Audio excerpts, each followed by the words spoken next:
Ողջունում եմ բոլորին։ Այսօր պատրաստում եմ հատիկ լոբով ապուր։ Նախապես թրջել եմ լոբին ամբողջ գիշեր, այնուհետև առավոտյան այդ թրջածի ջուրը պարտադիր պարզաջրում եմ և դնում եմ գազօջախին եփվելու մոտ 1-ից 1.5 ժամ հատիկ լոբին։ Այնուհետև կտրատում եմ կարտոֆիլը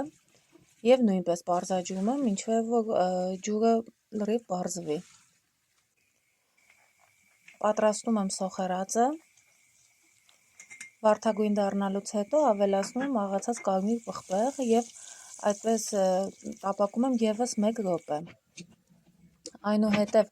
արդեն խաշված, ամբողջությամբ խաշված լոբու վրա ավելացնում եմ կարտոֆիլը և